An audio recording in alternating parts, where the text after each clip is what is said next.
नमस्ते विद्यार्थियों, मैं भगवान सिंह अजयमेरू क्लासेज के ऑनलाइन यूट्यूब चैनल में आपका हार्दिक स्वागत करता हूं। विद्यार्थियों, आप इस वीडियो को पूरा देखें और अपने साथियों में से ज़रा शेयर करें ताकि उनको भी फायदा हो सके, और आप इस वीडियो को लाइक करें, सब्सक्राइब करें।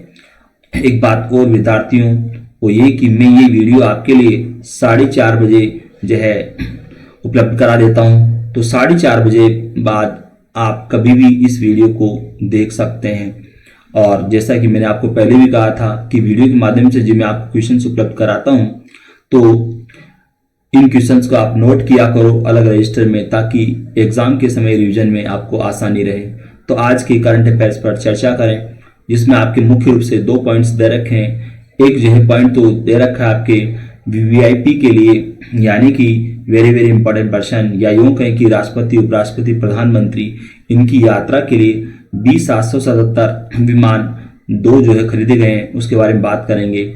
और एक जो आपके दे रखा है वो है कि रोहतांग में जो हाईवे पर, यानी कि राजमार्ग पर सबसे लंबी सुरंग अटल जो है सुरंग जिसका नाम है, तो उसका उद्घाटन 2 अक्टूबर को प्रधानमंत्री नरेंद्र मोदी ने किया है, तो उसके बारे में बात करेंगे।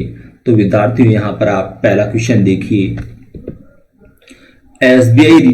एसबीआई रिसर्च रिपोर्ट के अनुसार इस वित्त वर्ष 2020-21 के दौरान राज्यों व केंद्र का कुल राजकोषीय घाटा सकल घरेलू उत्पाद के कितने प्रतिशत तक पहुंचने का अनुमान व्यक्त किया गया है? तो राइट आंसर है 13%। यानी कि इसमें जो है रिपोर्ट में बताया गया है कि वित्त वर्ष 2020-21 के दौरान जो है राज्यों का और केंद्र सरकार का कुल राजकोषीय घाटा जीडीपी के जो है 13% तक रहने का अनुमान है। विद्यार्थी, यहाँ पर तो ये एसबीआई की रिसर्च रिपोर्ट की बात है, परंतु यहाँ पर मैं आपको एक और इसके साथ क्वेश्चन बता देता हूँ, वो ये कि नियंत्रक महालेखा परीक्षक के द्वारा जारी आंकड़ों के अनुसार राजकोषीय घाटा अप्रैल से अगस्त के दौरान 8,70,347 करोड़ रुपए का रहा है। तो अप्रैल से अगस्त के दौरान ये जो है घाटा जो रहा है 8,70,347 करोड़ रुपए का, ये भी आपको याद रखना है। और ये जो है बताया गया है नियंत्रक महालेखा परीक्षक की रिपोर्ट में। तो आप अगला क्वेश्चन देखिए। चीन सरकार के द्वारा चीनी गणराज्य के गठन की कौन सी वर्षगांठ के लिए 1 अक्टूबर को 8 दिनों की आधिकारिक छुट्टी की घोषणा की गई है? तो राइट आंसर है 71वीं वर्षगांठ, यानी कि 71वीं वर्षगांठ के उपलक्ष्य में जो है ये 8 दिनों की आधिकारिक छुट्टी की घोषणा की गई है। तो आप अगला क्वेश्चन देखिए। डॉन किस देश का समाचार पत्र है? तो राइट आंसर है पाकिस्तान, और पाकिस्तान में ज्यादा लोकप्रिय है ये अखबार। विद्यार्थियों, आपके एग्जाम में इन अखबारों के नाम भी पूछ लिए जाते हैं। अखबार का नाम देकर पूछा जाता है कि ये किस देश से संबंधित है या किस देश का है ये अखबार। तो इस तरह से आपको इन अखबारों के नाम भी याद रखने हैं। तो मैं समय समय पर आपको वीडियो में इस तरह के अखबारों के नाम भी देता रहूंगा, जिससे कि आपको इनके नाम भी आपको याद हो जाए। तो आप अगला क्वेश्चन देखिए। वीवीआईपी यात्रा के लिए कौन से 2 विशेष विमान अमेरिका से खरीदे गए हैं, जिनमें से एक 1 अक्टूबर को भारत पहुंच गया है? तो राइट आंसर है B777। और विद्यार्थियों, यहां पर वीवीआईपी से मतलब है वेरी वेरी इंपॉर्टेंट पर्सन, यानी कि राष्ट्रपति, उपराष्ट्रपति, प्रधानमंत्री की यात्रा के लिए विशेष रूप से निर्मित B777 विमान 1 अक्टूबर को अमेरिका से भारत पहुंच गया है। और इस पर जो है लिखा हुआ है एयर इंडिया 1, ये इस पर लिखा हुआ है। और दूसरा जो विमान है वो बाद में जो है भारत भेजा जाएगा। और इन जो है दोनों विमानों की अगर बात करें तो इनकी निर्माता कंपनी है बोइंग, अमेरिका की जो है प्रसिद्ध कंपनी है बोइंग, इसलिए यहाँ पर बोइंग की वजह से ही यहाँ पर आपके लिखा B777। और एक बात और है यहाँ पर, वो ये कि B777 विमानों में अत्याधुनिक मिसाइल रोधी प्रणाली जो है स्थापित है, यानी कि 2 जो विमान जो खरीदे गए हैं इनमें मिसाइल रोधी प्रणाली जो है लगी हुई है, या यूं कहें कि अगर मिसाइल से अटैक किया जाता है इस विमान पर तो उसको जो है रोका जा सकता है। ये प्रणाली इसमें जो है लगी हुई है, यानी कि ये अत्याधुनिक मिसाइल रोधी प्रणाली से लैस है ये विमान, ये आपको ध्यान रखना है। यहाँ पर एक बात और है कि वीवीआईपी की यात्रा के दौरान इन विमानों को एयर इंडिया के पायलट नहीं उड़ाएंगे, बल्कि भारतीय वायुसेना के पायलट इन विमानों को उड़ाएंगे। ये भी आपको ध्यान रखना है। एक बात और है कि वर्तमान में राष्ट्रपति, उपराष्ट्रपति और प्रधानमंत्री एयर इंडिया के 20,747 विमानों से यात्रा करते हैं। मैं नाम वापस रिपीट कर रहा हूं, एयर इंडिया की जो विमान है उसका नाम है 20,747, उससे यात्रा करते हैं वर्तमान में। और अब जो है ये दोनों विमान यानी कि 20,770 जो विमान जो खरीदे गए हैं, तो इन 20,770 विमान की अगर बात करें तो ये विमान जो है 2018 में एयर इंडिया के वाणिज्यिक बेड़े का कुछ महीनों के लिए हिस्सा रहे हैं, यानी कि ये एयर इंडिया की जो है वाणिज्यिक उड़ानों में शामिल रहे हैं ये विमान। और इनको जो है विशेष रूप से पुनर्निर्मित करने के लिए बोइंग कंपनी को भेज दिया गया था, और अब इन दोनों को जो है विशेष रूप से निर्मित किया गया है वीआईपी के लिए। और दोनों विमानों की जो है खरीद और इनके पुनर्निर्माण की लागत 8,400 करोड़ रुपया आंकी गई है, यानी कि इन विमानों को जो खरीदा गया है और इनको विशेष रूप से जो है इनको बनाया गया है, वापस पुनर्निर्माण किया गया है, तो इस पर जो टोटल लागत है वो है 8,400 करोड़ रुपया। तो विद्यार्थियों, अब आपको इसमें एक्स्ट्रा जो नॉलेज या एक्स्ट्रा जो जानकारी रखनी है या एक्स्ट्रा जो क्वेश्चन याद रखना है, एक तो यही याद रखना है कि इन विमानों की जो है खरीद में और पुनर्निर्माण में कुल कितनी लागत आई है, तो 8,400 करोड़ रुपया। दूसरा एक क्वेश्चन आपको ये भी याद रखना है कि अब तक राष्ट्रपति, उपराष्ट्रपति, प्रधानमंत्री एयर इंडिया के जिस विमान से यात्रा करते रहे हैं, तो उस विमान का नाम आपको याद रखना है 20,747। इन विमानों से 20,747 विमानों से यात्रा करते हैं राष्ट्रपति, प्रधानमंत्री। और एक आपको और याद रखना है कि ये जो दो विमान यानी कि 20,770 जो खरीदे गए, तो इनको भारतीय वायुसेना के पायलट उड़ाएंगे, ये भी याद रखना है। और ये बोइंग जो कंपनी कहाँ की है वो भी आपको याद रखना है, अमेरिका की। तो ये अतिरिक्त क्वेश्चन आपको याद रखने हैं बच्चों। तो आप अगला क्वेश्चन देखिए। स्वदेश निर्मित लेजर निर्देशित टैंक भेदी गाइडेड मिसाइल का सफल परीक्षण 1 अक्टूबर को कहां किया गया?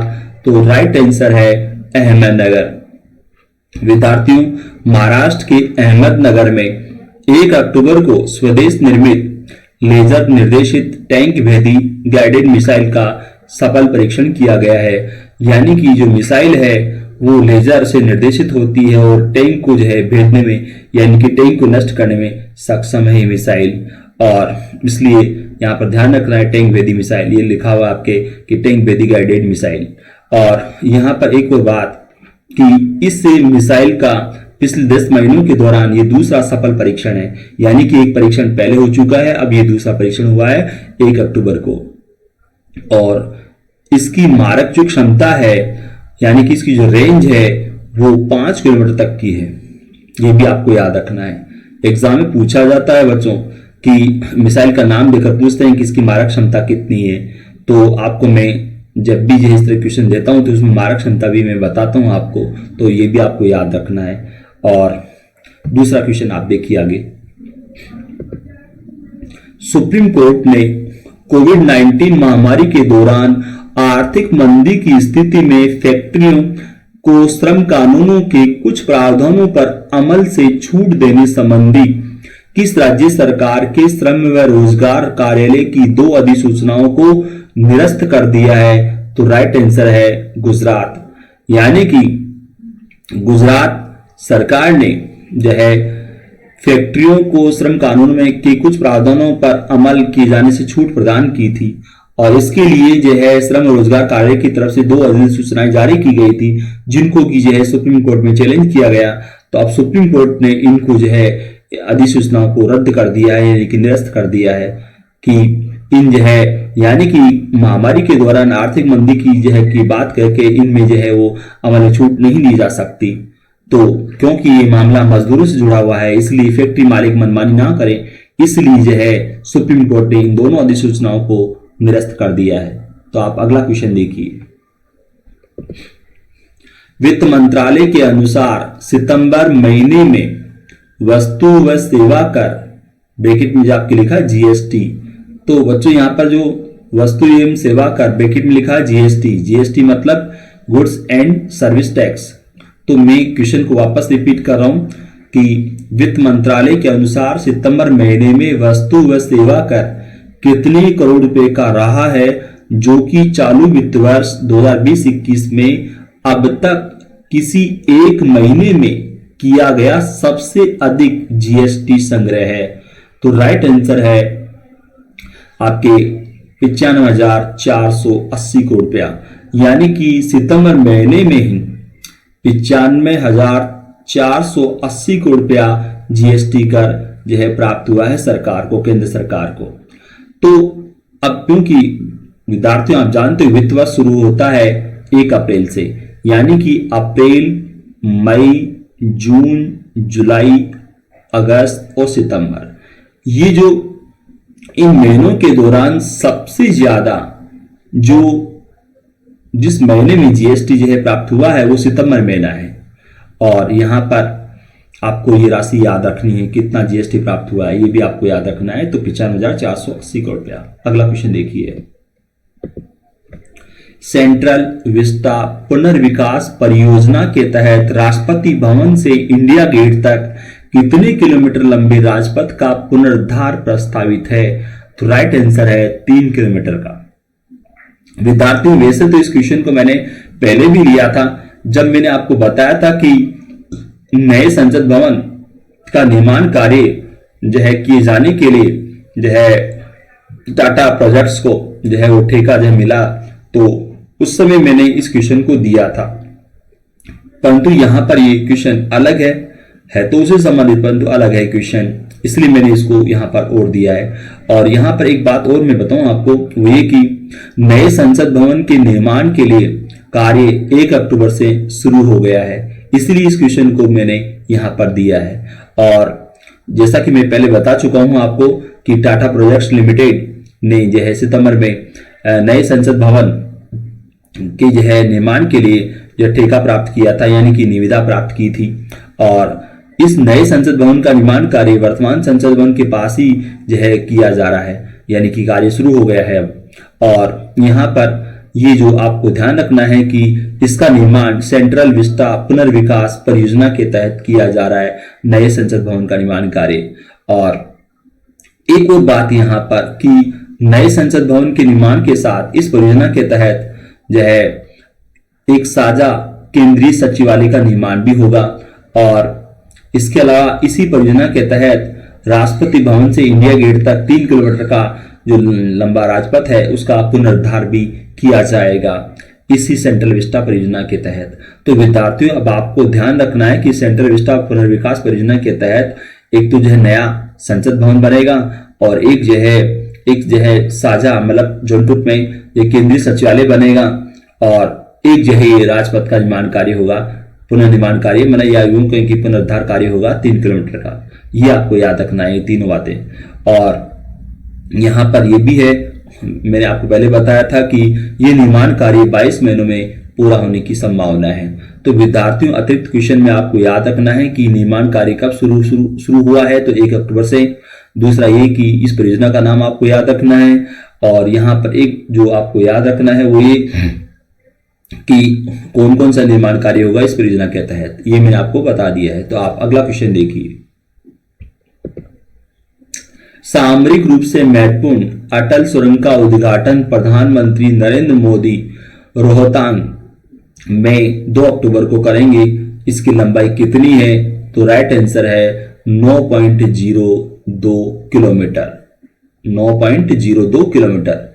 और विद्यार्थियों यहां पर ये मैं आपको बताऊं इसके बारे में कि ये अटल जो सुरंग है वो दुनिया में सबसे लंबी राजमार्ग सुरंग है, यानी कि राजमार्ग पर आने वाली सबसे लंबी सुरंग है ये दुनिया की।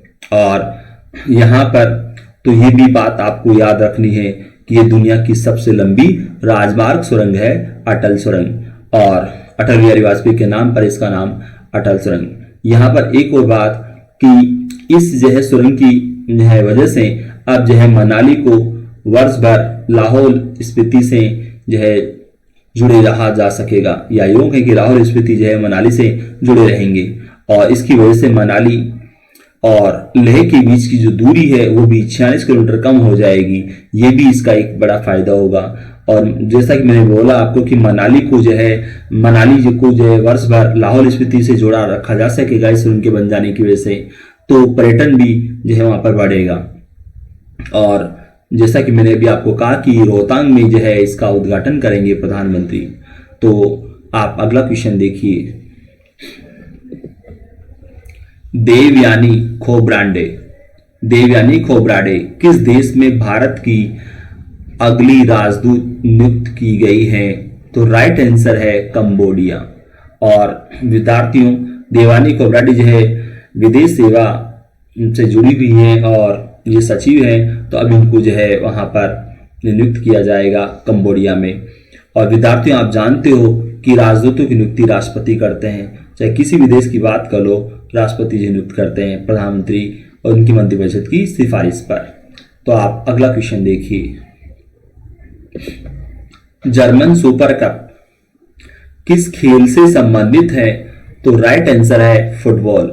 विद्यार्थियों, क्वेश्चन बहुत महत्वपूर्ण है, एग्जाम में पूछा जाता है कप का नाम देकर किस किस खेल से संबंधित है। तो जर्मन सुपर कप ये फुटबॉल से संबंधित है। विद्यार्थी, यहाँ पर मैं आपको बताऊं कि वहां एक जो टीम है यूरोपियन, जिसका नाम है बायर्न म्यूनिख, तो बायर्न म्यूनिख ने बोरुसिया डॉर्टमंड इस टीम को हराकर ये जर्मन सुपर कप जीता है। तो मैं रिपीट कर देता हूं नाम वापस, जिसने जीता है वो जो है टीम है, उसका नाम है बायर्न म्यूनिख, और जिसको हराकर जीता है उसका नाम है बोरुसिया डॉर्टमंड। इसको जो हराकर जीता है बायर्न म्यूनिख ने। ये कहा। तो आपको अगला क्वेश्चन देखना है।